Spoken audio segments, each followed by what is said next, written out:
podcast starts now. Hello, listeners of StraightioLab. You are coming into a heated discussion right off the bat. Our guest has prompted us to battle each other right off. I actually cannot believe this intro, because this is and. I said something. We were sort of having a conversation, and then Sam, you go, this is the thing. This is always the thing with George. And I'm like, no good sentence, no good sentiment is going to come out of a sentence that starts with "this is always the thing with George." Well, okay. So my accusation, the claims that I am claiming are You're right too. That George, we could be recording at Saturday at 11 a.m. and George would be like, "This is a bad time to record." We could be recording on a Tuesday at 3 p.m. and George would be like, "This is just like an intrinsically bad time to record." We could be recording Thursday at 7 p.m. and George is like, "Well, this would never work. Of course, we're not going to be able to do it at 7 p.m." And my theory is there is no good time to record. Well, here's what I'll say though about you is you value your week and morning so much that it's like anything before 1 p.m. is too early. Am I wrong? Well, yeah, but I guess that's more normal than sure, that's consistency. Whereas yours, but in my defense, I have said in the past that the best time to record is, unless I'm hungover, a weekend brunch time, because then I can just pretend I'm at brunch. But then it's like you have to wake up and like think about what you're gonna like. You have to like write stuff down. Okay, so what's your ideal time? Like, I actually like right now is kind of perf for me. Okay, like, interesting. For the listeners, it is Friday at 4:30.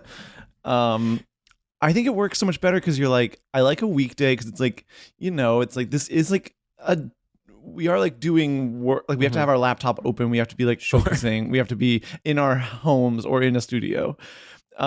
Anytime you are required to be somewhere at a certain time, that counts as work for me, by the way. 100%. Honestly, one of the biggest, I would say, like, turning points in terms of self-empowerment for me was choosing to refer to comedy as work, being like, I have work, and referring to a show or referring to like a podcast or referring to like literally me working on like my script that's never going to be produced, like truly just like essentially a hobby. And just being like, oh yeah, this is work. And I do think it's one of those things, like if you look at yourself in the mirror and you say it, then you will start believing it. And you're like, oh yes. Even, when you are at your day job at the factory and you are harboring dreams of but one day being a famous improviser, if you say it's work when you're going to that UCB show, then it's going to start feeling like work. You know what the comedian and general performer, writer, multi-hyphenate industry needs is a little like, we need like a doctor or like a professor. Like we need like a little, what's that called?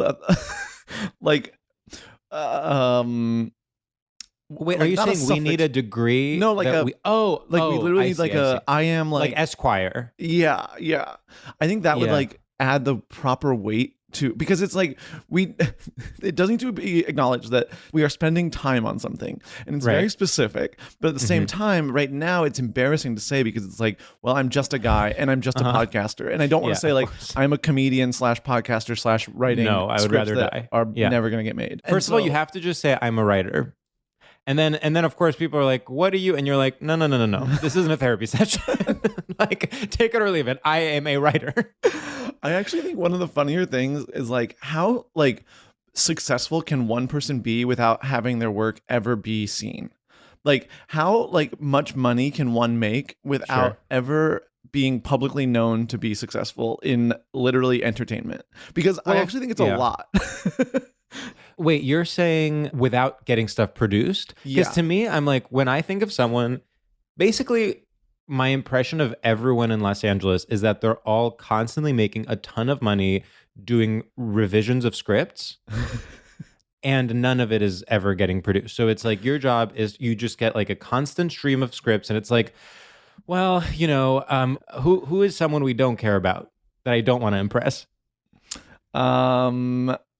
Chris Kattan. Thank you. Chris Kattan has a new comedy and all the women are underwritten. So like the script comes to this person and she's like, okay, let's see. Here you should add like you should add something that's like, nevertheless, she persisted. And then she gets paid $5 billion.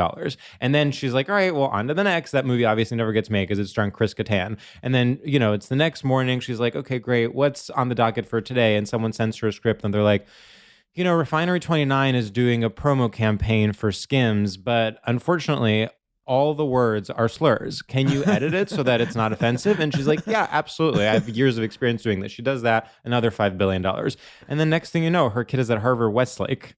Wow. I mean, that sounds like a dream career, to be honest. And Same. How do I, wait, this is my biggest question in the entertainment industry. How do I get paid to do quote unquote punch-ups? Because I'm available. Oh. I think that's how you do it. I think now everyone knows. Everyone thought you were super busy because, we talk so much on this podcast about how busy we are. Yeah. I want to go back and say, to Chris Kattan, I'm sorry.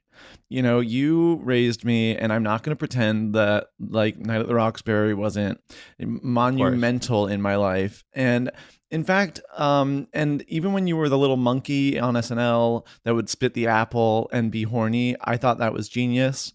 And yeah, maybe you're not cut out for like actual film and TV, and that's okay. Like, you are valid and you have put in really good work.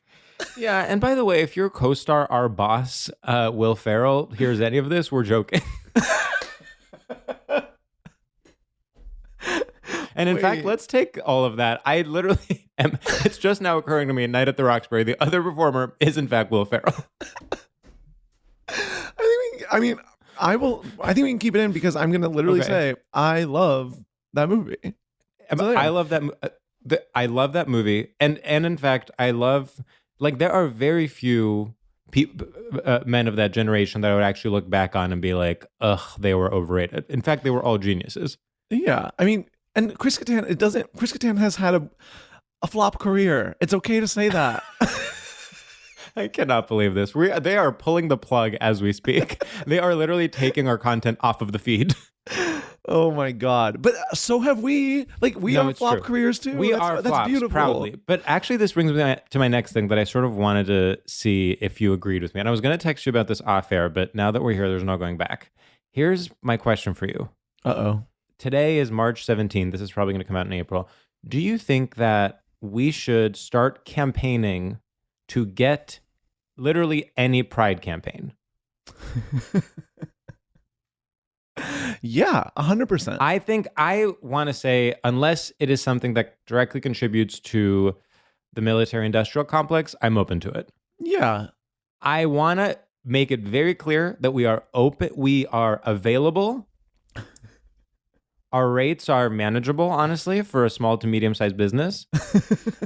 And we will say anything you tell us. We have a podcast that has a medium reach, and we are not afraid to use it for pride advertising. I also want to say, like George and I both got into comedy, of course, for the photo shoots. And I think like you could make our dreams come true tomorrow if you emailed us saying like, hey, like, guess what? Like, you booked the big campaign and like you're gonna shoot like that. We would cry, and actually we would be able to quit and we could retire to a life of advertising. I would love to be a professional spokesperson and nothing else. Yeah. How can I be Eva Longoria? Does she even spokesperson anymore? Her job is just being Eva Longoria. I mean, that's a hard job. Can you imagine? I agree. I couldn't do it. Can you imagine? I could never look that good. No, all the time? No matter how much surgery I had, I could never look as good as Eva Longoria. And that's sort of, I mean, it's unfortunate because I am actually much younger than her, but I will never look as good as her. Yeah. And that's just goes to show that age is just a number. What really matters is, are you Eva Longoria or aren't you? Yeah, exactly. And there can only be one per generation. Yeah, look to your left, look to your right. None of you are Eva Longoria. God, take me back to the pilot of Desperate Housewives. There has never been more hope in the country and globally than when Desperate Housewives premiered. That was like, literally people were like in the streets like holding hands and like honking their horns. Yeah, everyone was so happy. It was the only time in my life I've ever felt patriotic. I was like, yes, I'm from the same country as Mark Cherry, the creator of Desperate Housewives. I mean, I was like, network TV is going to live forever. I was like, women know. are president. They actually, the fact that Desperate Housewives was so popular, that they had more power than literally the president at the time. Desperate Housewives premiering was more impactful than any of the 7 times Hillary Clinton ran for president. Prove me wrong. Wow. Also, all the various promo campaigns they did, somehow they always had like a $17 billion budget. Do you remember what I'm talking about? It's like every commercial for Desperate Housewives was like a full-on, like professionally done perfume advertisement directed by Steven Spielberg. It was insane. The budgets were out of this world. And They were on the cover of Vanity Fair every single month for 2 years. In different poses. And the worst part is none of us were satiated. We said, we want more. We said, put them on more covers. We want more. More covers, and always a sort of like ham-fisted symbolism. They gotta be holding an apple. They have to be like one facing one way, one facing the other way. They have to be wearing a dress that turns into blood. Come on. Yeah. I have to say, George, I know you hate when I say this, but we're being gay guys. We're being gay guys. Yeah. We started this and we were sort of talking about, Chris Kattan, and it didn't necessarily feel like we were being gay guys. But now, baby, we're back. Yeah, no, it's true. It's true.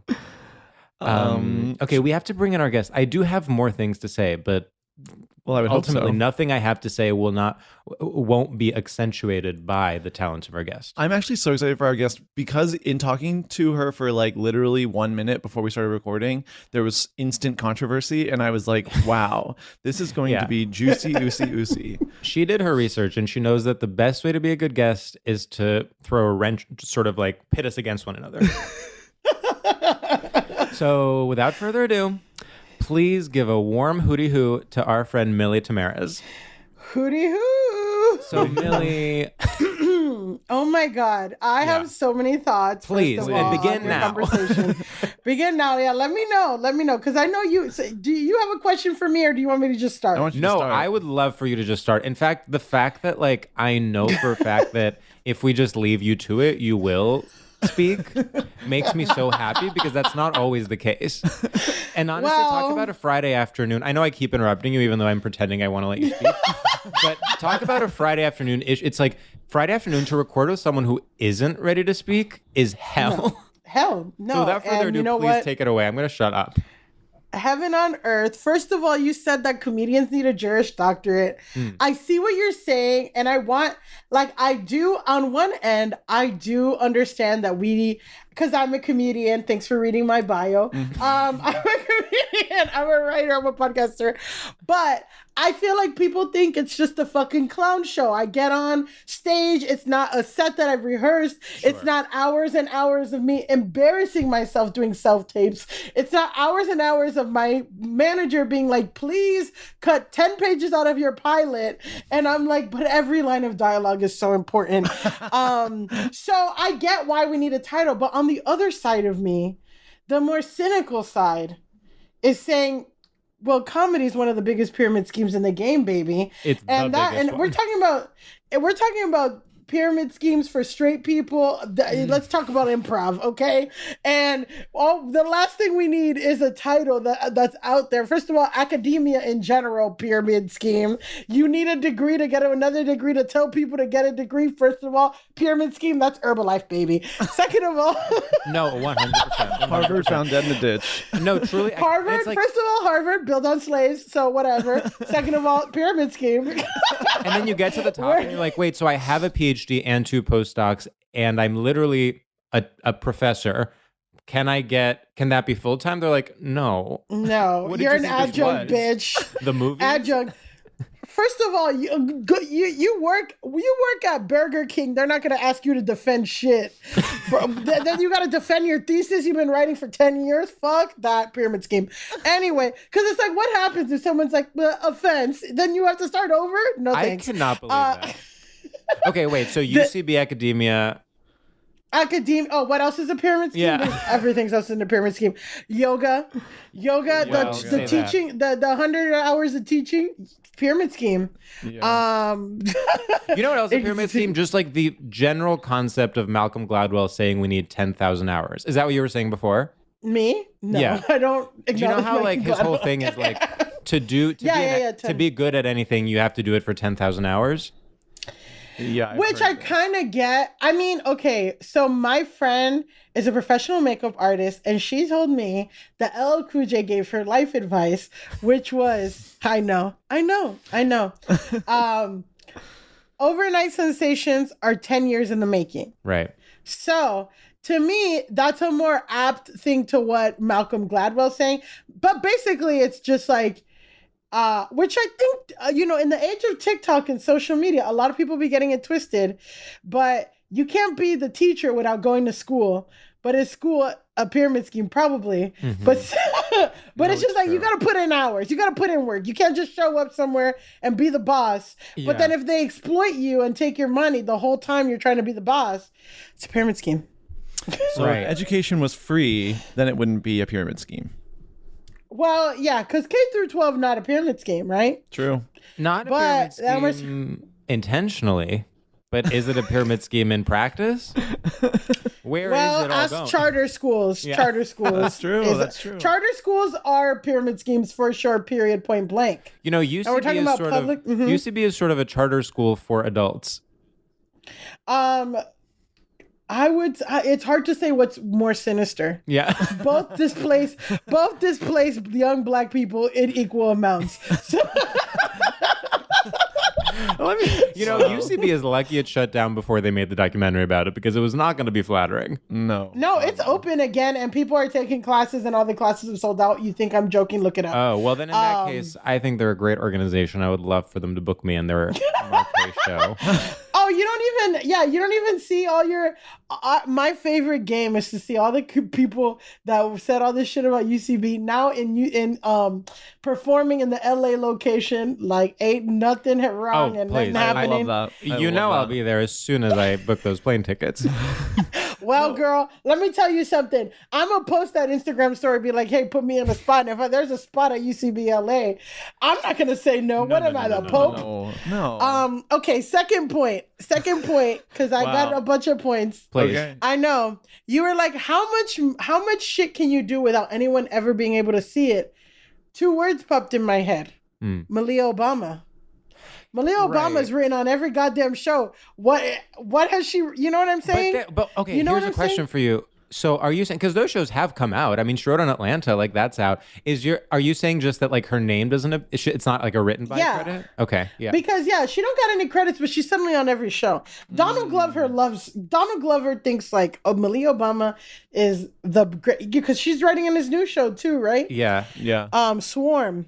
Do you know what I heard? Someone was like, I have great gossip.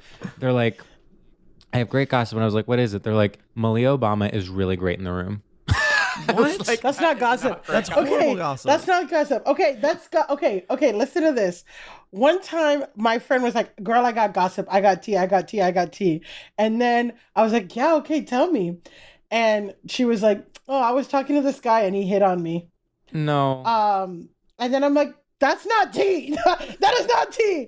And then I was retelling this story one time to my friends when I was high on the D train at 2 p.m. on a Sunday talking about timing.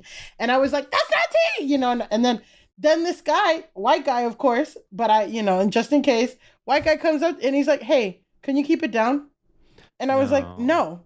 On the train? I literally was like, on the train. Whoa. Uptown to, in the city. He's like, hey, can you quiet down? And I'm like, no. And he's like, no, but I'm asking nicely. And then I'm like, no, I don't give a fuck. And then we start yelling, we start going back and forth. And there's an old man on the train dying laughing. And he's like, no, but I'm asking nicely. Like, can you please be quiet? And I'm like, and I'm telling you, I don't give a fuck. I'm not going to be quiet. Right. And then he's like, blah, blah. And then finally his friend interjects because he's going back and forth with us. And my friend's like, she's not going to be quiet, so just let it go. And his friend's like, we're sorry. Guys, they got off on the next stop, which was 34th Street, Herald Square, with big-ass suitcases. Then I noticed the capri pants. These motherfuckers were European.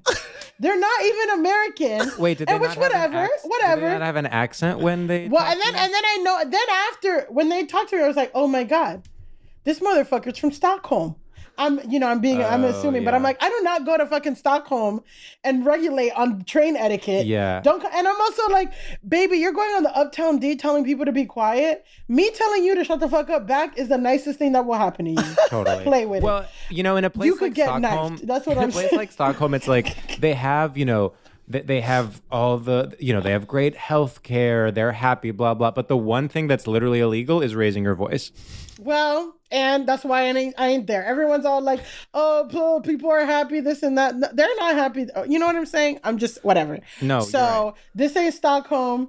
Get, with your capri pants and your big ass suitcase. Don't tell me to be quiet, because I think you guys get it that what's not tea? That someone's great in the room, that's not tea. And someone hit on you, that's not tea. Unless it's like someone scandalous. But if it's like, that guy. Yeah, I recently heard, it's funny now that I think a big part of it is the internet, and I think a big part of it is like, because we're all in this like very extended universe of like everyone knows someone who knows someone who knows someone who like worked with someone famous or something. Not MCU, okay. I keep like hearing gossip about truly like A-list.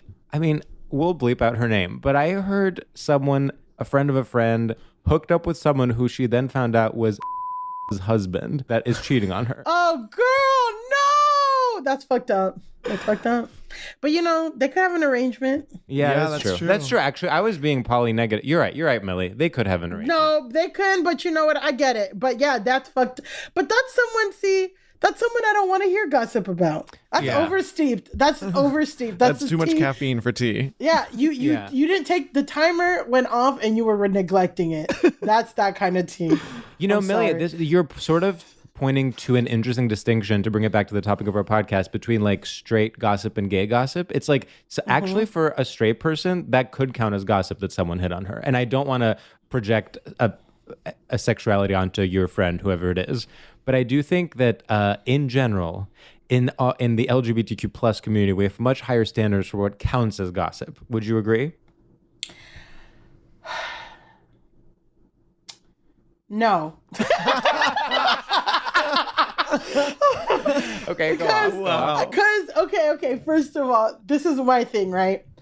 A normal somebody hitting on a normal somebody is not gossip to me, because as a woman, people hit on you all the time. Like, it's not news. You got straight men are fucking horny. Like, they're gonna, in Dominican Republic, they call guys like that, escoba con falda, which means if a broom wore a skirt, he would try to talk to it. So that's what I'm saying. Like, that's not tea, because that happens all the time. Right. Meanwhile, on the flip side, in my experience, which I don't know what you guys know about me, I'm unfortunately straight, but I'm queer in the sense that the Lady Gaga 2009 VMA performance does, that has an emotional effect on me, and I do recognize it. And also, I don't know if you guys know this about me, but I was president of my Gay Straight Alliance in high school. Wow. In my high school, the vice president was always straight, the president was gay. But our president got sent to Cuban conversion camp. Yes, I did grow up in Florida. So, Cuban gay conversion camp, guess what? He lives with his 4 Frenchies and his husband twin, and they just had fucking 2 surrogate daughters. So he's doing great. Well, good for them. Meanwhile, yeah. So every time I tell that story, someone's like, oh my God, that's like, he's doing great. I'm the one podcasting. So I just want to, first of all, First of all, our podcast is incredible. First of all, no, yes. First No, of all, he would your kill to be podcast here. is great. It's Oh literally no, more for sure, impressive than having children and a husband. Just to be clear, people would kill for this. Sure. We've only had a select amount of guests, but everyone can have a husband. Yeah, no, that's true. No, you're right. Right. I guess my follow-up so question, just like Bleep, yeah, just like Bleep, just like Bleep. If Bleep can have a husband, so well, wait, did you rise to the level of president because the president got sent to conversion therapy? That is so funny. That's really I know. So this is what I'm saying. You're so like, I've been in community. Yes, I've been in community with the gays for a long time. Yeah. And what I'll say is what counts as not gay gossip is that I have a really close friend, and basically after high school, this is very, very, very, very Miami, but there's this website called Miami Boys, which was like a gay porn website / gay for pay. And that's how we would find out, like, guys wouldn't come out. My mostly like Black and Latino high school, which honestly, first time I ever saw anything that represented my high school was the movie Moonlight. And I was like, oh shit. This contextualized a lot of interactions. I'm like, why are these two guys fighting so hard? Like, what happened? And now I'm like, wow, they were gay. Anyway, so Wow, they were gay. Wow. I'm like, why is Mark so mad? It's like, no, now we know. No, but there were a lot of guys in my high school that were football whatever, and then they'd be on Miami Boys sucking some guy off. So that or they would be on Miami Boys, or there was this one place in downtown Miami called Discoteca with 2 Ks, and it was a big ass gay nightclub with 3 rooms, like the techno room, the hip hop room, and the Spanish room, which played like Latin music. So I would go there all the time because it was one of the bars that you could go when you're 18 and over. And we would see guys from our high school there, you know, like straight guys. Wow, point made.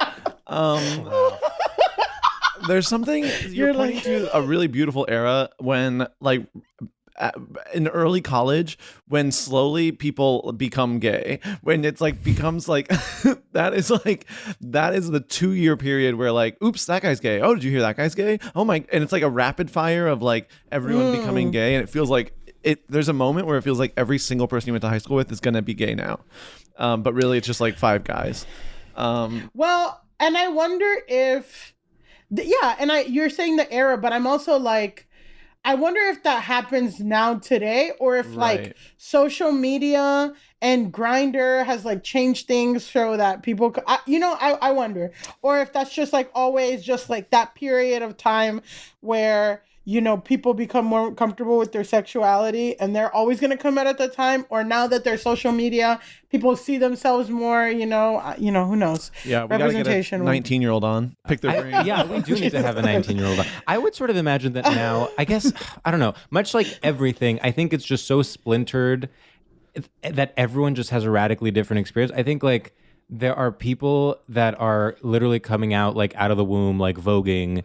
And then there are people that grow up in like super reactionary environments where, if anything, it could be like even worse than it was. And then, I don't know, because they're... America's so divided. Alaska Daily. America Do you guys watch divided. Alaska Daily? That's a good show. I do not, but I have seen clips. I've never even heard of this. It's Hillary Swank playing a local reporter, right? She gets canceled. She works for a New York Times, whatever. She gets canceled by another female employee. So that's why she goes to Alaska. So she goes to Alaska because they hire her in her local paper, and it's all like, both sides are bad, cancel culture, objectivity, and journalism. It's Tar, but instead of music, it's reporting, and instead of the Philippines, it's Alaska. I feel like Tar is actually evil. Whereas like Hillary Swank, like you're rooting for her, and she doesn't like sleep with young women. She was wrongfully canceled. Like Tar is. Yeah, it's like I see. She's an innocent victim of cancel culture. Of the toxic. Because I feel like left. Tar. Exactly. I feel like Tar is making a point of like. It's not pro cancel culture, but it's not anti. Yeah, I think it's like, you're meant to see her as a sort of monster. Yeah. But I feel like Alaska Daily's like, guys, we need to turn down the temperature in the room. We're all Americans. Which is like, the left is bad, the right is bad. Everyone's too everyone can't, and this one like diner is like, everything's getting so political. So spoiler alert, this one like woman that owns a diner, like she used to like enjoy having people for her famous pancakes, but like now everything's so politicized that like she can't handle it anymore. So she says she's closing, and then she just lights it on fire because like everyone's just so angry all the time in America. Damn, that actually makes me be like, we need to be having more fun with our TV shows. Like, Republican TV shows are really taking big swings, and I wouldn't even say it's a Republican show because there are people of color who aren't evil on it. Like Blue Bloods is a Republican TV show because every single person of color, it's Blue Bloods is like Law and Order, but if every time there's a black criminal, they're like, wow, we should have profiled him. And then Alaska Daily has like nice people of color, so I don't think that it's a Republican. What's that one called? Blue Bloods? You've never heard of Blue Bloods? So Blue Bloods is like they'll be like, they won't suspect the black person, but then the black person will end up being guilty, and they're like, I knew that unconscious bias training was wrong. Exactly. Our men are getting weak. And you know how you know? Starring Donnie Wahlberg. So there you go. That's tough. That's tough. Yeah. But I know many people, sorry, that were on Blue Bloods, and you get a check, you know what I'm saying? But it is okay. Wait, did you say you're on Blue Bloods? No, I know people on Blue Bloods that have got guests because they're one of the shows that shoot in New York. You're close with Donnie Wahlberg, right? Yeah, I know. So actually, his brother might have thrown a rock at my sister. It's okay. Yeah, he was the secretary of the Great Gay Straight Alliance. Yeah, he was the one who was sent to conversion therapy, and it worked. No, Donnie, and it worked. He's so straight that now he owns a burger restaurant. And no, actually, I do have to disclose that I auditioned for Fat Bitch number 2 in the background of the Wahlburgers reality show. Wow. No, I'm kidding. Oh my God, I was like, I fully believe you. I was like, this is crazy. I was like, Hollywood is so dark. You're like, not 2, Millie. You're number 1. You're number one. Always. At least audition for number 1. No, for sure. Oh, there's no self-respect in acting. No, that's why I'm like, don't be coming for me. Because all of my fucking, breakdowns are like, need women with real imperfections, like gap teeth and freckles. Oh. With real imperfections, parentheses, which are beautiful. And you know who wrote that? That woman that I made up in the beginning who does punch-ups and makes things more woke. Oh my God. Sorry, you were about to ask a question. I barely remember. You don't remember? Do you wanna? We can do our first segment. Let's do our first segment. I think we need to get into some topics. So let's do our first segment. You explain it, George. You're so good at it. Sir Millie, our first segment is called Straight Shooters, and in this segment, we test your familiarity with and complicity in straight culture by asking you a series of rapid-fire questions where you have to choose one thing or another thing. And the one rule is you are not allowed to ask any follow-up questions about how the game works, and if you do, we will treat you with contempt. Oh, not Scarlet Letter.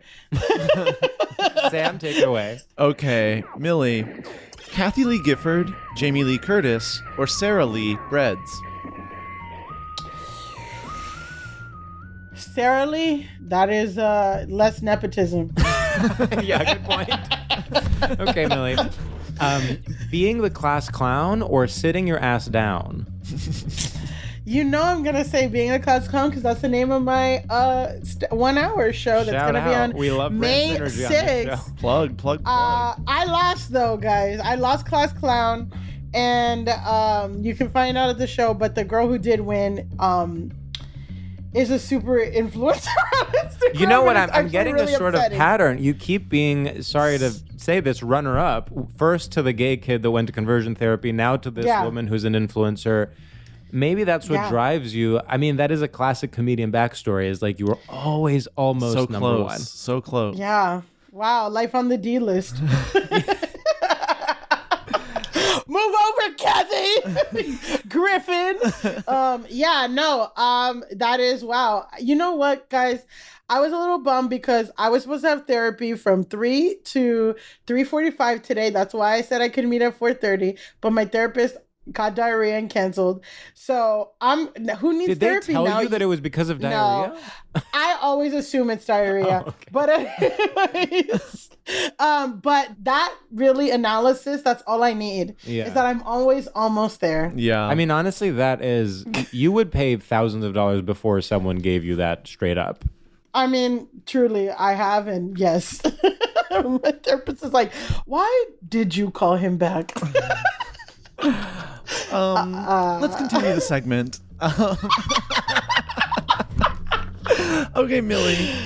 Coleslaw or Cole Haan? Oh, Oh that's a my really good one. god. Oh, coleslaw. Okay, Millie. Putting on the Ritz or ordering a spritz? I feel like ordering the spritz because putting on the Ritz means I feel like it's like those suggested appetizers on the back of a Ritz cracker box. I don't know what that means, so I'm Right. gonna say ordering a spritz. I love that. Okay, Millie. It's There's a tunnel under Ocean Boulevard, or who lives in a pineapple under the sea? Genius. who lives in a pineapple over the sea, which again, is probably the queer answer. True. True. I mean, not to be cliche, but it really is. I'm sure this is well-trodden material, but everything about SpongeBob is written by a gay man in the middle of doing poppers. Yeah. 100%. Like literally, what And are you we know- talking about? It is a Why gay is there Fantasia. squirrel? SpongeBob Why is a is gay there a Fantasia. squirrel wearing an astronaut's outfit that like also lives in another like air igloo? Well, you know what? And you know why you can tell it's written by a gay man? It's because gays love capitalism and they love working. But they also love loud architecture, and that's why he lives in a pineapple under the sea. Exactly. Honestly, that's the movie Birdcage, really. Yes. Yeah, Birdcage is a sort of live-action adaptation of SpongeBob SquarePants. Yeah. Okay, Millie.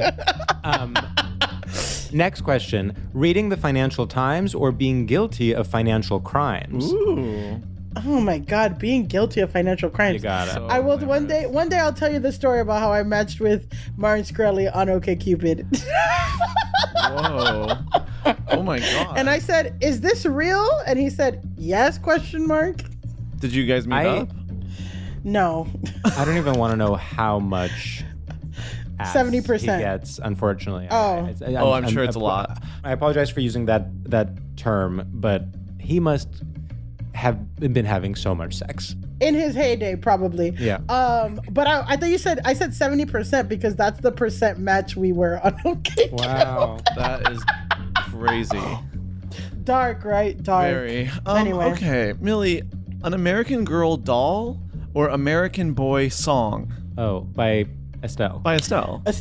Estelle, yeah, obviously Estelle. Okay, wow. Kanye apologist, Milly Tamarez. Honestly, you don't even want to know how it took a while for me to jump off the Kanye. Yeah. Yeah, I had to go to that. conversion therapy for that. Yeah, I that, wish someone would send me honestly- to conversion therapy for that. Because guess what? Sometimes I look at those Yeezy Gap clothes and I'm like, I would look great in that. Yeah. Well, the like blue puffer one, it's not even honestly. Sometimes I go in private mode and I listen to flashing lights. Sue me. Okay, Millie, last question. Buying an antique, opening a boutique, or identifying as a geek? My God, they all sound like a lot of work. They're all like labor intensive. I guess I would say, Jesus, buying an antique. This seems like the laziest one of the, because a geek is like, now you gotta watch everything. I will say one of my favorite tweets in the world ever is a tweet of Sam's that is like, my ideal job is one that I'm working 10 hours a day. I get paid $1,000 an hour and I'm on my phone the whole time. Something like that, right? I'm summarizing, I'm paraphrasing it poorly. You know, when you And said I was one like, of my wow, favorite tweets, feel seen. I literally crossed my fingers and I said, please be mine, please be mine, please be mine. And The glee on your face when she said your name is indescribable. well, because I was like jokingly, like I was almost gonna say out loud, like, oh, I hope it's mine.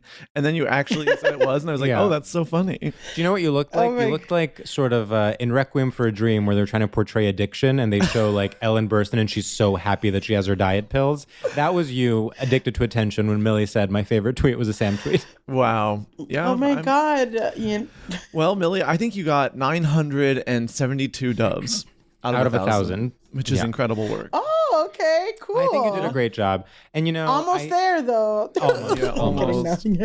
Exactly. Yeah, you're. okay. Oh my God, Millie, great news! You're second place. Yeah. Oh, great. the guest we Okay, had on right cool. before was really, really good. Oh, Yeah. wow. But wait, I Millie, should great kill news. them. Great news. We're sending him to conversion therapy, and you're now number one. Oh my God. Yeah. Cuban conversion therapy. there's- Even. Yeah. Cuban, and they'll get it. They'll get it. Let me tell you. What was I going to say? That is why there's a reason why Drop Dead Gorgeous, the movie, really stuck with me. One of my favorite films. It's a great film. They're not making them like that anymore. No, they're not. They're not. I think there's something to being a second place person. I consider myself a second place person. Yeah, as well. I am 100% a second place person. In a way that I like. Well, I didn't identify it like that until you guys said it. No. It's okay. You did deep inside. Yeah, you knew. Yeah, you just hadn't didn't want to realized admit it. it to yourself. Yeah, but... just because your therapist had diarrhea, you haven't made that connection yet. But as soon as she has her little tums and settles her stomach, you will come to that conclusion on your own time. Man, I hope it's diarrhea and not like I cannot listen to this bitch's problems today. Oh man. God. Do you assume whenever anyone cancels on you that it's diarrhea, or just this therapist in particular? This is fascinating. Every time I cancel, I say it's diarrhea. Because then no one asks follow-up questions. That's a good and that's point. the Sure, key. that is key. Because I'm like, and then also like diarrhea is one of those things that it really sucks. Like you can't, you know what I mean? Like cold, it's like I'm feeling a cold. It's like, okay, bitch, take some fucking medicine and get your ass out. But diarrhea is like, yeah, girl, stay at home. And then no one's ever, and then it's also like if they see him on Instagram later that day or the next day, they're not going to be like, oh, I thought you had a cold. Be like, oh man, yeah, diarrhea did suck for 3 hours. Okay, so this is one genius. I'm like, but I if someone told me they had diarrhea, I'd sort of be like, yeah, like so does everyone. Like, what do you mean? Totally. Yeah. Like it's, to me that's Oh being my like, well, I'm God. tired. It's like, like what else? Right. Well, that's Okay, why you have to say food poisoning, because food poisoning is specific enough that people believe it. Yeah. Okay. But Well- then again, food poisoning is such a cliche fake excuse that Yeah. ultimately, here's the thing with food poisoning is, on the one hand, it's legit enough that people will accept it. On the other hand, they will never actually believe you. So you have to be okay with like getting what you want, which is not working, and also being considered a liar by your entire community. But if you say diarrhea, they're like, God damn, she said diarrhea. Like Yeah, she no, must it's true. really be sick if you're willing Yeah, to go yeah. there. Which is like if you're wanting to get what you want and you don't have any fucking shame or dignity, you'll just say diarrhea. And that's what makes me a good comedian. Is that I have no self-respect and I will do the thing that I get. And that's what you guys are earlier saying, like, what does Eva Longoria do? I know for a fact Eva Longoria is looking to direct Latino people's projects. Well, And I had my old manager would always be like, every time I'm like, oh yeah, I have this. She's like, pitch it to Eva Longoria, pitch it to Eva Longoria. And I'm like, yeah, I think Eva Longoria wants to direct my like fat Afro-Dominican like pilot Why about not? whatever. And she's then, desperate but now, for content. well, now I'm saying, just like y'all are looking for a pride campaign, Warby Parker. Thank you for giving I'm a gonna suggestion. say, yeah, no. As soon as you said I'm looking for pride campaigns, I'm like, Warby Parker would be fucking remiss to not take advantage of George Civeris, Sam Taggart out here fucking with the glasses and the frames. But then also I'm out here saying, Eva Longoria, you want to be cool, you want to be edgy, hit me up, because we don't have a cool Latino person that's making shit like like a Issa Rae or a Taika or something, you know? So if Eva wants to be that, I'll let her, bitch. But okay. I know Eva listens to this. No, she's a first huge of all, fan. obviously she listens. Well, to me, Eva Longoria is like one of the main people in leadership positions at the DNC. Well, That to me is her job. She has been at every Democratic convention for the last like 40 years. well, I hope so because they're really fucking the Latino vote up. Wait, well, yeah, I can't yeah, necessarily speak yeah. to that. But my question for you is, What does Civeris means? Are you Cuban or not, George? Come out now. well, I wasn't at first, but then I was sent to Cuban conversion therapy to become Cuban. And to now I'm come- proud to say I am. Guys, that one guy, his engagement video, proposal video is on YouTube, and I watched all 9 minutes of it because they went skydiving and his husband with his whole family. That's how shit turned. His family sent it, and years later, he went skydiving with his boyfriend or boyfriend at the time, and then when they landed, their pugs or whatever the fuck Frenchies held up a sign that said "Marry Me," and all his family was there. It was insane, ridiculous, and I watched all 9 minutes, being like, "What the fuck is this?" Yeah. But good for Frankie. Good for Frankie. George, I'm surprised you said "aw." To me, What part? about that engagement, I feel like it's like how gauche. You know what I mean? Well, It is gauche. To be clear, something can be both adorable and gauche. In fact, honey, those two go hand in hand pretty often. Honey I Boo was Boo saying, Child. I'm To be kidding. clear, I was saying in a sort of like, I am an intellectual swirling my wine, and someone is telling me about this commoner that did an Instagram wedding celebration. And I'm saying, oh, it's so cute that people can be like that. Okay, well, that actually makes me feel better. Yeah. Well, I feel like you should take that out if you do want a pride campaign. No. Because the point of being an influencer is that you have to be relatable. You have to perform relatability, and that's where Republicans get and Democrats don't. Is that even though they're the most unrelatable, elitist motherfuckers out there, they perform relatability in a way that's so disgusting and shameful that people buy it. Sam and I are so relatable. We're so relatable. Okay, Yeah, like- we're like say it. No, finish your sentence. We're always having tech issues when we're recording our podcast. Yeah, we we take the train. we like get upset when This like the our most hair's boomer messed up. shit. This is the most boomer shit. We're super relatable. It's yeah, crazy. what else? well, Okay. we both have wives. Yeah. Yeah. Okay. Cool. We own giant homes. Yeah, but they're tasteful. they're using like cheap materials. Oh yeah. So you're not wealthy. You're comfortable. Is what Yeah, this exactly. Yeah. Well, we're also nouveau riche. nouveau riche. Oh man. Wait, should we get into our topic? Yeah. Milly, first of all, you brought some incredible choices, and Mm-hmm. I would kind of like for you to share what the options were, and then we'll get into Before we what get to the thing. yeah. So I talked to a friend who listened. First of all, how did I even get booked on this? I saw you guys I at can't Parkside believe Lounge. this. Well, you saw I saw you guys at Parkside Lounge. Yeah. I saw you at Parkside Lounge after probably one of the straightest events ever, which was socialist speed dating. I didn't want to bring it up without your permission. I forgot to text Oh, you you can beforehand. bring it up. But you can were, bring it in up. fact, attending a socialist speed dating event, after which there was a karaoke thing that I was going to, so we crossed paths as you were Yes. finishing up socialist speed dating, and I was going Yes. into a sort of karaoke party. So Yes. how was that, Millie?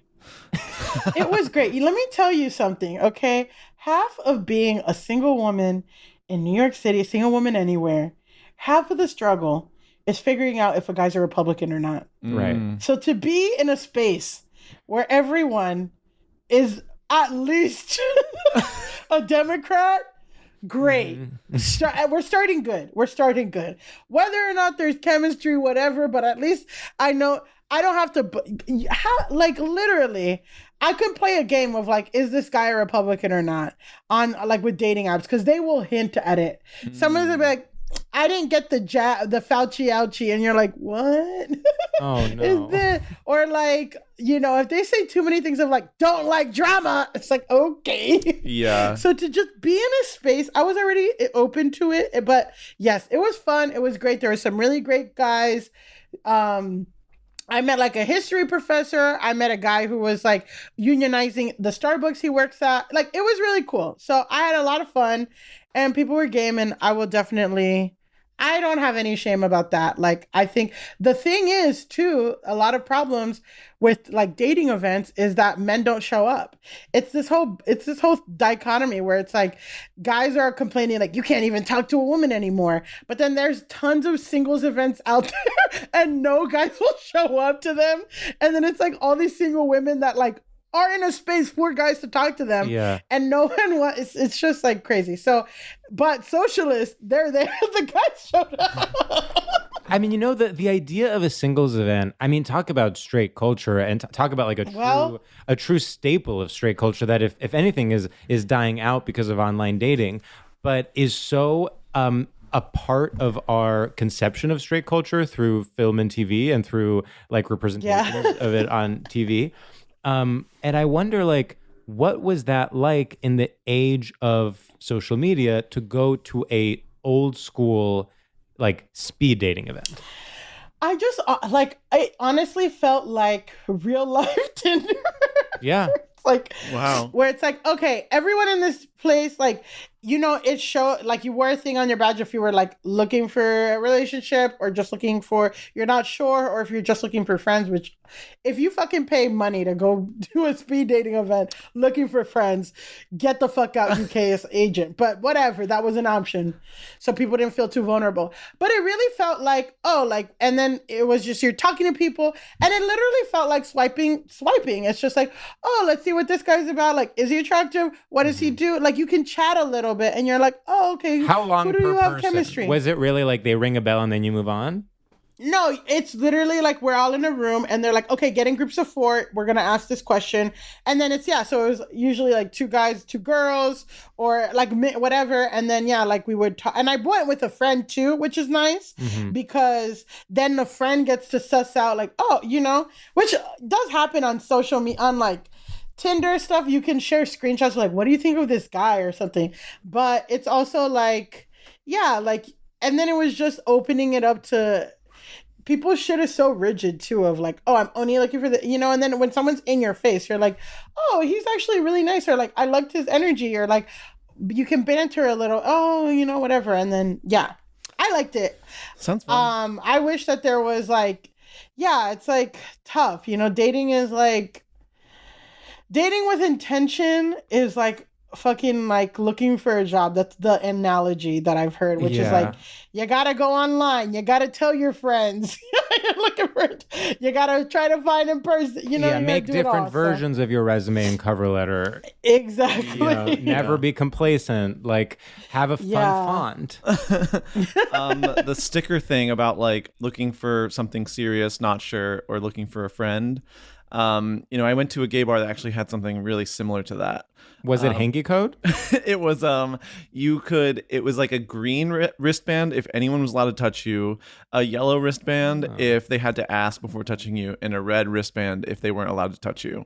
And I was like, what is going on? But respect. But and that was gay speed dating. We need the things. And that was gay speed dating.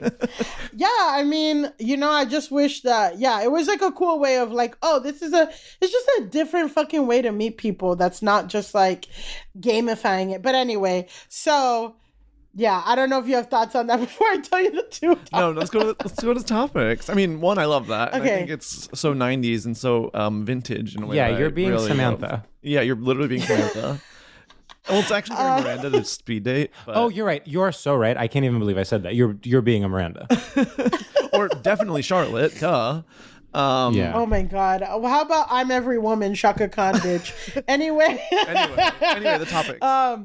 Okay, so I initially I was debating the American flag, or as a straight topic, or Star Wars, because I recently got into Andor, and then I watched every single thing of Star Wars this year, like starting in January. I watched every movie, every TV show.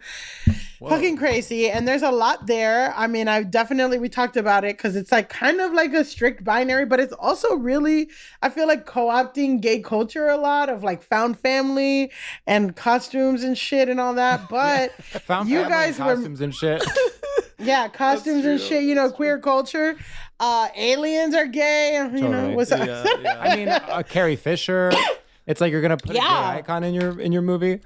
Pedro Pascal. Yeah, Pedro Pascal. Yeah, exactly. Well, they got me with how I got in was like, I'll watch Diego Luna in anything, and we all know, the thing that made him an icon was him and his kiss with Gael in Y Tu Mamá También. So I mean, that is a sexy movie. That is a sexy little movie. So so Star Wars is one. Star Wars is one. American flag was another that got shut down. No, I love American And now flag, but yeah, keep going. American flag is so straight. But what we ended up with was McDonald's. Yeah. So we landed on McDonald's, which spoke to both George and I a lot. Yeah. And I'm curious what you feel is straight about McDonald's.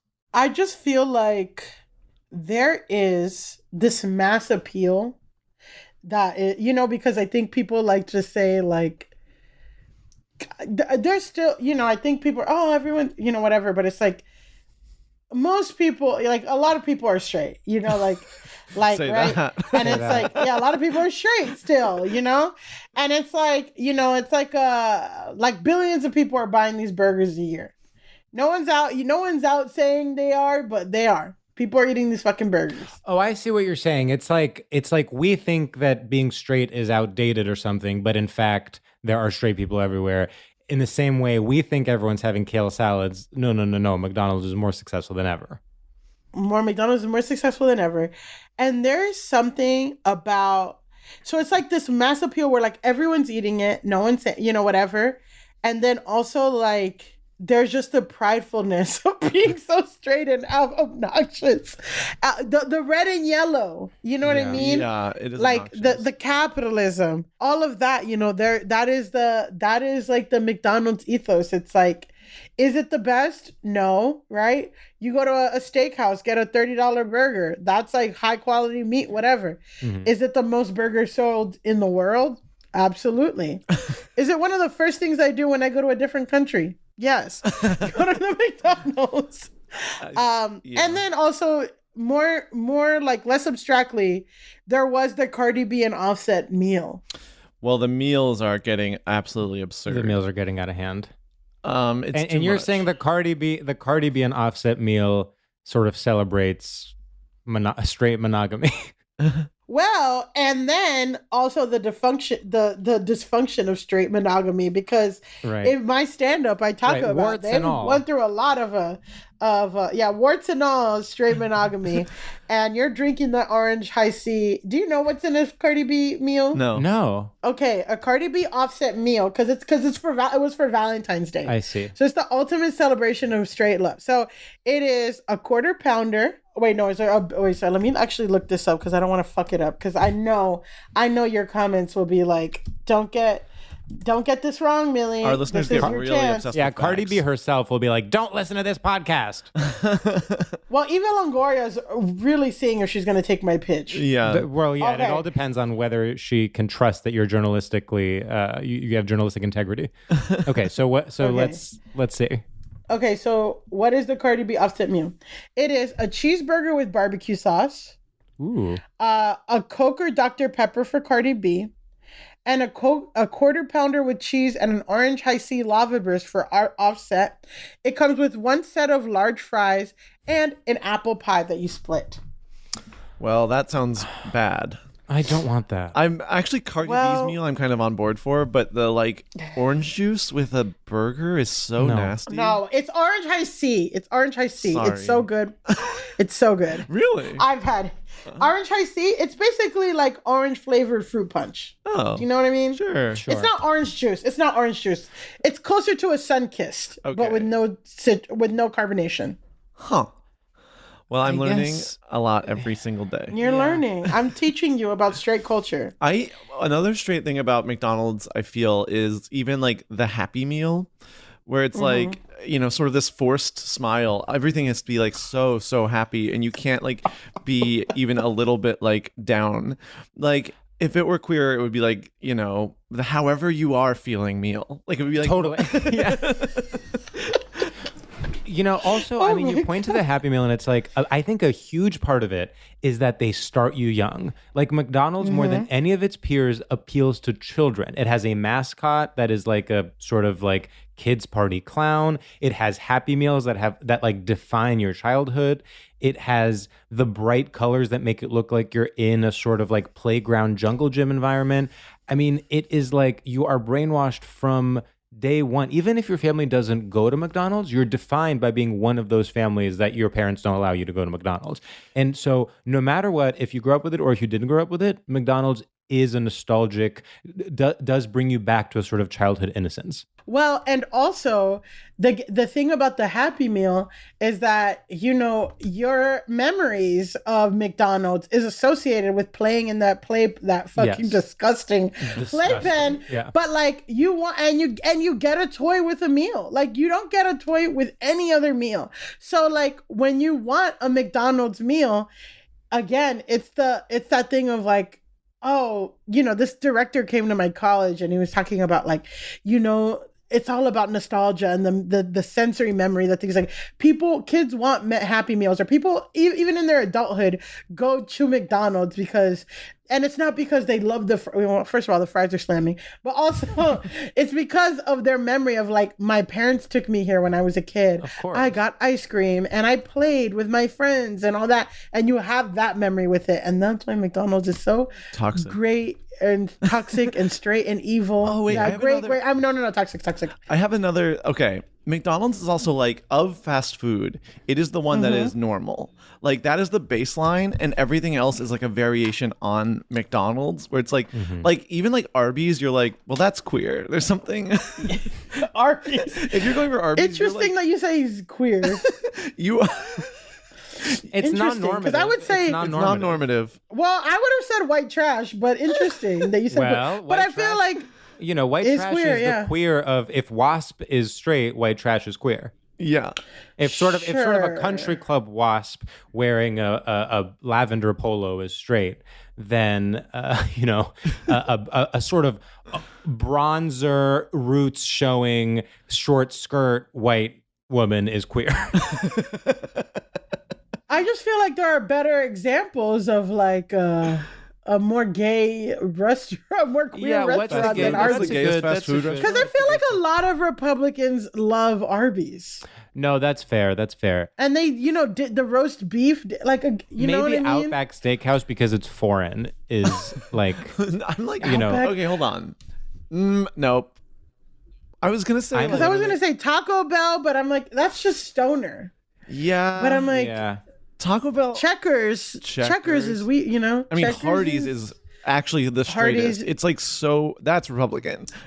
Well, here's what's queer, unfortunately. It is things like Shake Shack and In-N-Out. It's like the sort of like slightly elevated fast food where there is some nod to healthiness and wellness.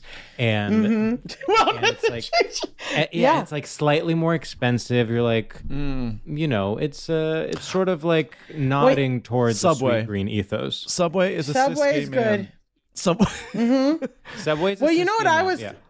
You know what I was gonna say was actually the gayest fast food is Chick-fil-A. That's what I was gonna say too. And then I was like, I Yeah, can't say because it's it. like Chick-fil-A no, is you camp. can. Chick-fil-A is because camp. it's camp. They make everyone the little milkshakes.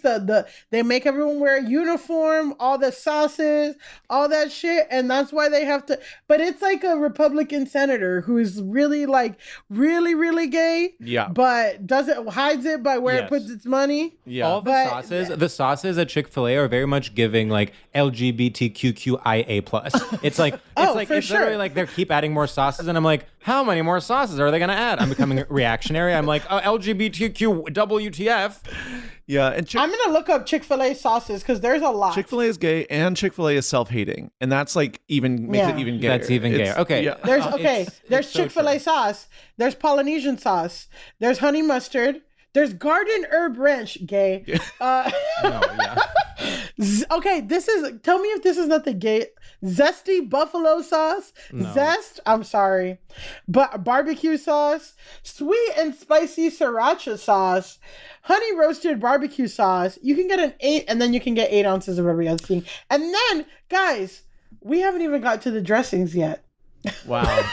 Do we want to hear the dressings? I don't know. First of all, it's like once you have multiple dressings, like at least a sauce is masculine. But once you get to dressings, at that point, it's like you're not only gay, you're like at a drag show doing a Liza number. Yeah.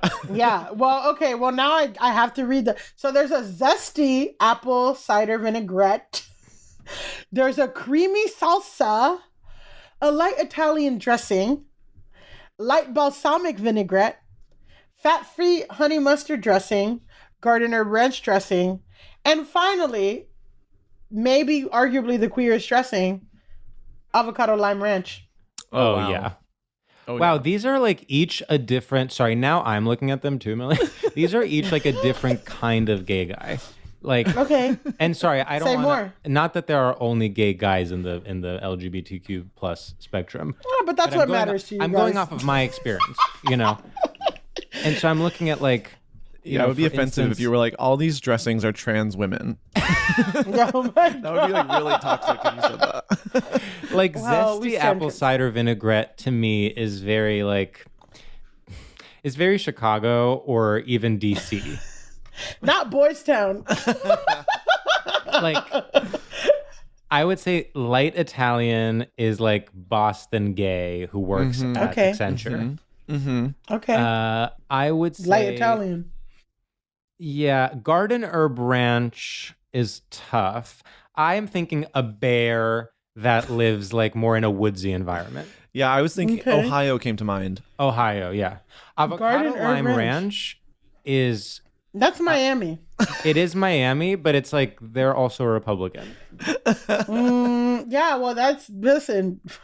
Those are not mutually exclusive. Yeah. Yeah. I'm dying to know if Mr. Cuban Conversion Camp voted for Trump in 20. Oh my God, do you think I there's a don't think chance? so. No, I don't think so because he's a nurse. So Nurses are Oh. Republican.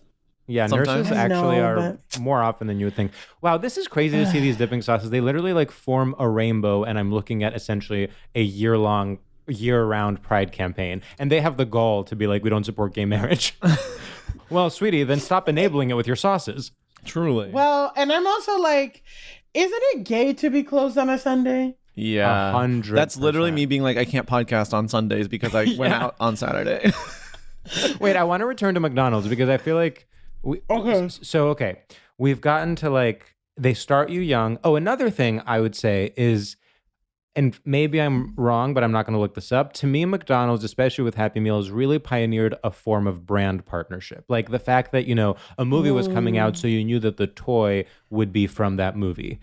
And so in that sense, it's also like tied to global capital. Yeah. I buy that. I buy that. I also, you know what's dark that came out, I think this year or last year, was the adult Happy Meal, which is an adult-sized Happy Meal. Did I get it? Yes. Do I have the toy? Absolutely. I have nothing else. Do you Please remember book when me they on tried something. to make it was like for Mental Health Awareness Month or something, they made like many different emotions meals. So it wasn't just Happy Meal, it was like anxious meal. Like No, I don't remember. Well, isn't that what you wanted, George? Yeah, that Isn't is- that what you just said? I did kind of pitch hold that. on. Oh no, it was Burger King. Oh, so they were kind of coming from McDonald's. Yeah. They were sort of making fun of them. I had a teacher tell me that Burger King is British Ooh. because they like the monarchy. It's not. Fucking so much misinformation in Florida public schools. But anyway, Oh my God. It's literally the thing was no one is happy all the time was the marketing language. And there was a degaff meal, a pissed meal, get ready, a yas meal. So this was very recent. no, this isn't real. This is real. Burger King emotion meal. Is that what you looked up? Burger King. Burger King is the latest brand to use depression as a marketing tool by Caitlin Tiffany. Oh my God, I know her. Shout out Caitlin. Wow. Talk about second place. I mean, Burger King has Burger King is, yeah. just like Burger King is truly like, what do you do? Why, Digimon ass? they exist only to be second place to make McDonald's feel bigger and better. Well, that's not why I. If we're still using this as a metaphor for me, I'm gonna have to stop. So you like Burger King? So you are Burger King. You You know what? First of all, I live in Bushwick, and there is that very campy Hollywood 1990s Bush. You know what the fuck I'm talking? Yeah, That Burger King. that's an That's iconic that's Burger literally King. Las Vegas Yeah. on Knickerbocker and Central or something like that. And yeah, I do. And their Whoppers are great, but I will say that is not indicative. I feel like that is like some marketing exec came up with that idea. And like you know when you see ideas like that and you're like, we're gonna get so much, like they're pitching and we're gonna get so much earned media, and like they're like jacking off at the idea of Oh like yeah, I mean it's like brainstorming when they something put the so green M&M genius. in like a tankini or boot. whatever. Or, yeah. Whoa. Yeah, when Tucker Carlson's like, oh, now they have obese lesbian M&Ms. Like, when she's a peanut M&M. But yeah, exactly. Like this guy, like whatever guy came up with the real emotion Happy Meals. Yeah. I mean, first of all, we've talked about this on this podcast. It's like advertising as an art form is so past its prime. Like the best they can come up with now is that we're going to put sneakers on an M&M. It's beyond in decline. It is ruins. It is post-apocalyptic in the advertising scene. Yeah. That being said, if you have a pride campaign, please book George. Oh my God. Well, we are very willing to save the advertising industry. Yeah. Single-handed or double-handedly, quadruple-handedly save the advertising. I will say, and again, like I said, straight, unfortunately, I'm straight in the sense of I sleep with men and date men, but this would probably be the queerest thing I've said on a podcast, but if I was Carly Rae Jepsen, I would do a cease and desist on Burger King for taking emotion, because she's the real she should have trademarked emotion.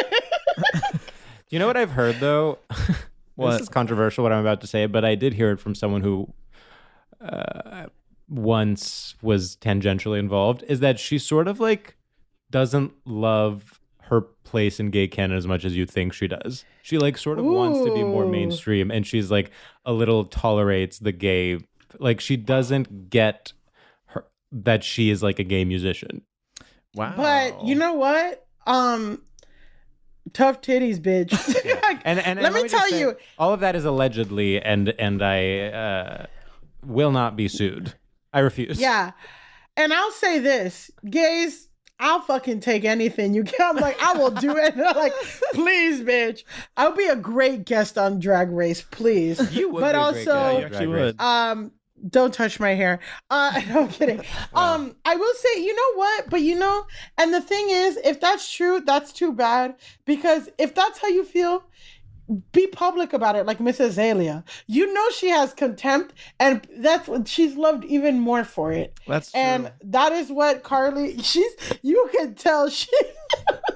I mean, it really is true that like Azalea, like the more she could come to my house, break in, come into my bedroom, and called me the F slur, and I would be like, still standing. Slay. Yeah, I think she left no crumbs there. Yeah, no crumbs. And she's right. mean, because is she wrong? No, she's not.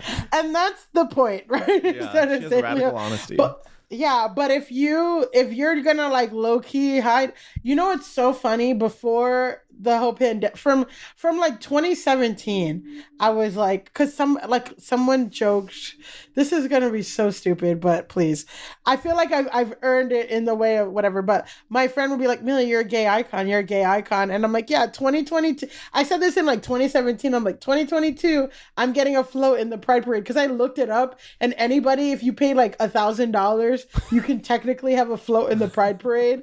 So I'm like, oh yeah, I'm doing the Pride Parade in 2022 or 2020 or something like that. Like a few years from now, I'm gonna be dumb enough to pay it. And then the pandemic happened.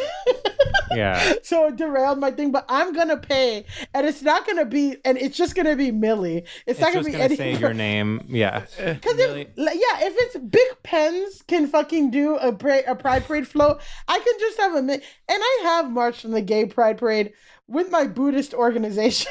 Well, there you go. Wow. And I know we did a whole dance. It was crazy, and I got that shit is tough to do a dance down that fucking entire parade path.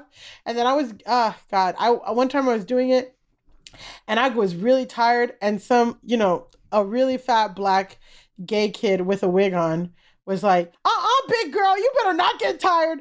And that really like shook me, and I did my dance routine harder, and like it was like this whole thing, and I just like couldn't walk anymore after like 30 blocks. Wow. And I said I'm gonna go back when I have my own float.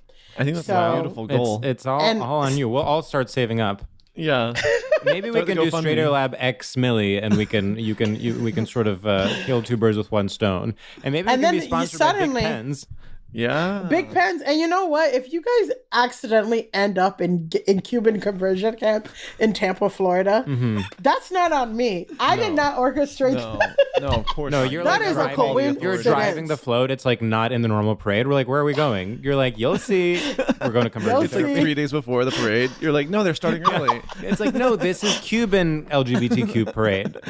Yeah. LGBT Cuban. So Wow. I do want to mention, before we wrap up, like another thing about McDonald's that I feel like is almost the straightest thing about it is, and we haven't mentioned like the deep darkness of the behind the scenes. I mean, McDonald's like invented large scale factory farming with like headless chickens and like the pink goop, and to have that be what the business actually is, and to sell it as like childlike wonder. I mean, there's nothing straighter than that. You are selling literally like large scale animal abuse and abuse of workers as the happiest day in a kid's life. It's actually so evil. It like borders on like camp, where it like almost Exactly. is like Cruella de Vil. It's or Ursula the something. Sea Witch. Yeah. Like Ronald McDonald is divine.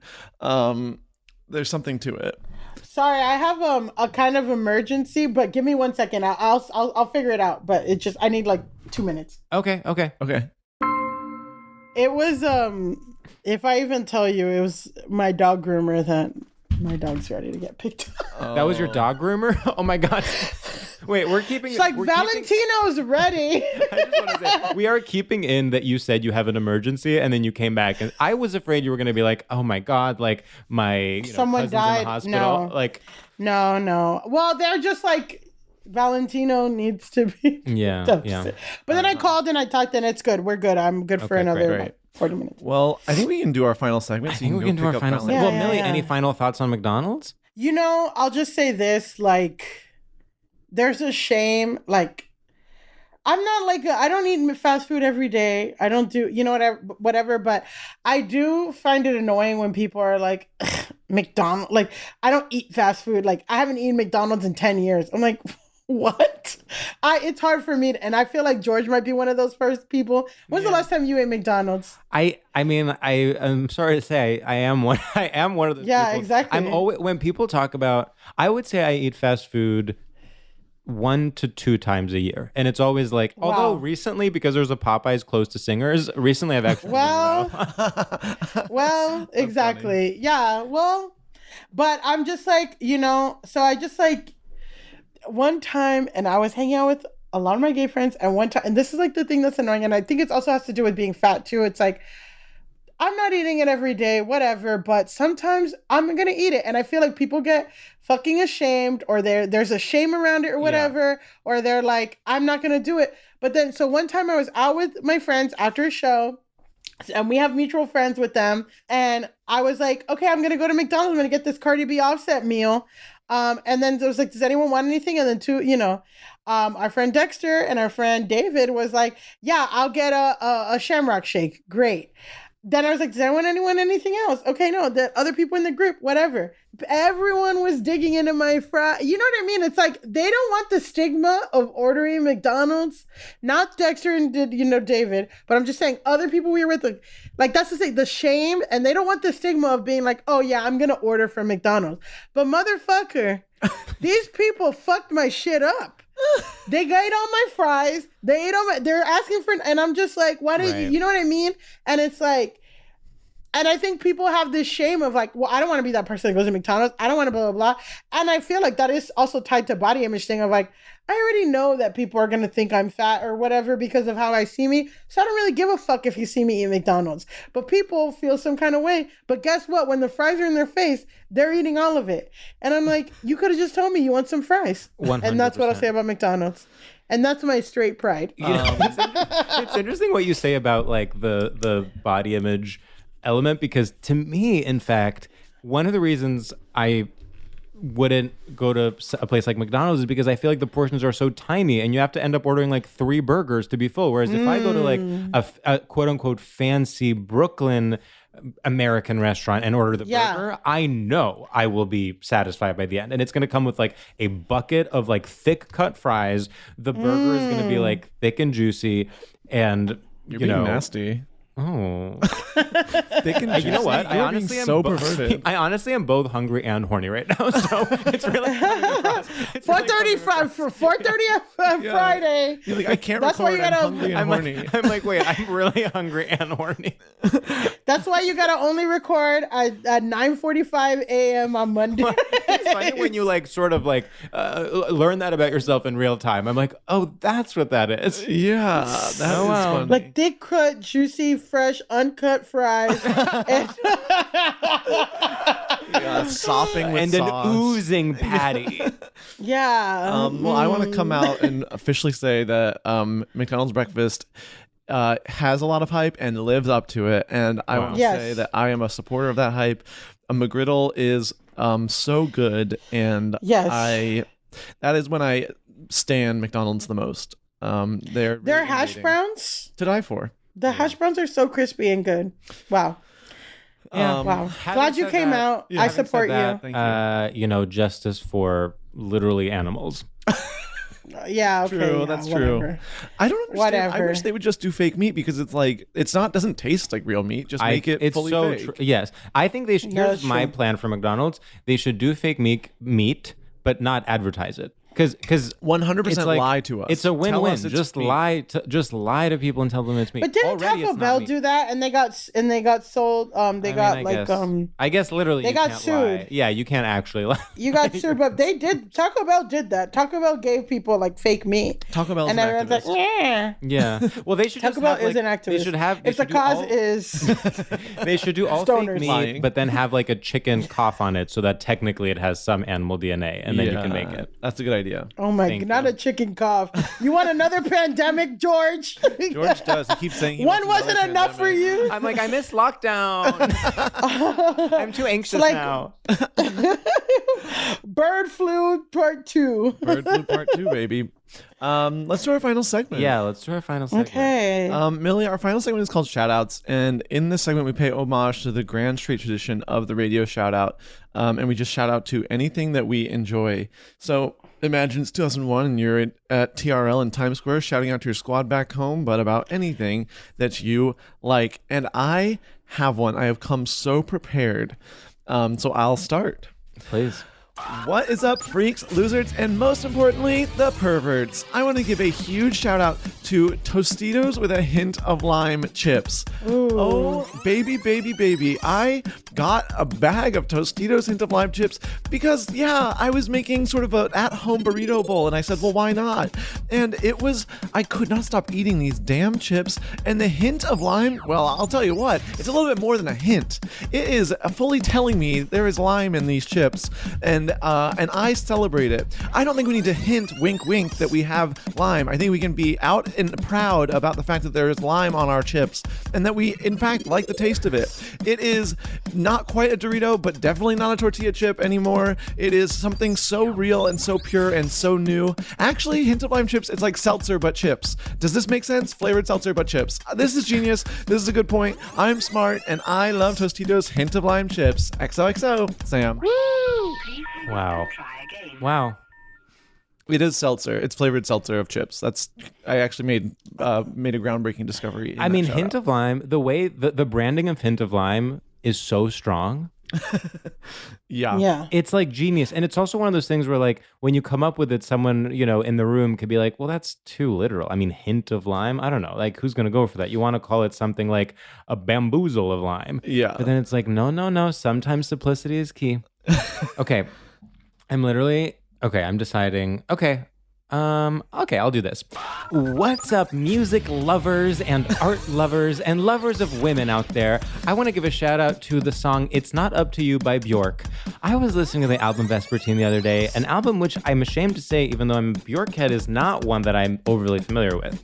And I thought, I'm going to listen to this while reading the lyrics, something I love doing, especially when I don't understand what the hell someone's talking about. And the lyrics are as follows. How do I master the perfect day? 6 glasses of water, 7 phone calls. If you leave it alone, it just might happen. Anyway, it's not up to you. It never really was. That is literally the most genius lyricism I have heard in my entire life. And guess what? Anyone who thinks Bjork is some wood nymph living in a tree house that has rainbows coming out of her ears, she's literally writing about developing a morning routine. And she's writing about being productive, and she's writing about, that's right, being a freelancer. Because Bjork is a freelancer who actually made it happen for herself. Something that I have not quite figured out yet. And so I am looking to Bjork for inspiration. I am waking up every day and I am saying, I'm going to have 6 glasses of water, 7 phone calls, but then I'm going to just be comfortable with the fact that it's not up to me because the day has plans for me and I'm not the one making them. And so thank you, Bjork, for that realization. Thank you for that lesson. And God bless you now and forever. Woo!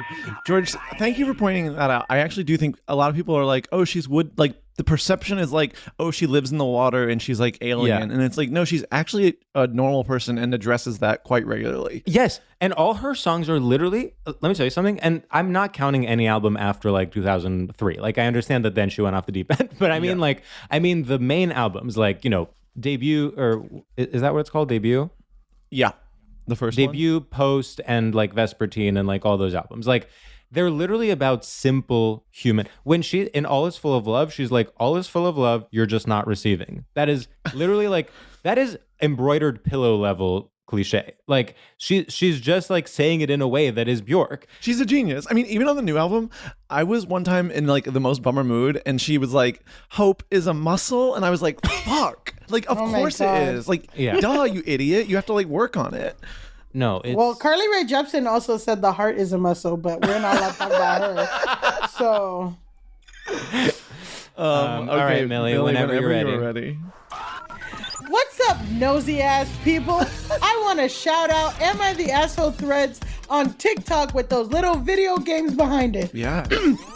I love hearing people's bullshit. Is it fake? Who gives a shit? Fuck off. But also, if you're a creator of one of those Am I the Asshole threads, first of all, I want to know what games you're playing because they all look super fun. And then also, if you create the videos in several parts, you're a monster and a terrorist and you need to be condemned. Also, half of the time, if you're writing Am I the Asshole, you don't think you're the asshole. And 9 times out of the 10, I feel like you use a misleading headline. We all talk about clickbait when it comes to articles, but we don't talk about Am I the Asshole headlines. Because if you start an article saying, Am I the asshole for not talking to my mom anymore? I'm going to say, yes, you are. But then if you continue with, she abused me my whole life, well, now I'm the asshole and fuck you. So that's all I want to shout out. Am I the Asshole threads on TikTok. Beautiful. Wow. I also want to know what those games are. What, like, when the people are like falling down slides and stuff. I'm like, I want to play. What is this? I'm addicted to it. I know. I'm addicted to this game I've never heard of. Where it's just like the coins. I'm like, what is this? Well, life is so full of mystery and wonder. Exactly. And hope is a muscle. Well, but Millie, so is the heart. You. But so is the heart, even. Millie, thanks so much for doing this podcast. We really appreciate you being on. All right. Millie, it was a dream. Bye. Bye.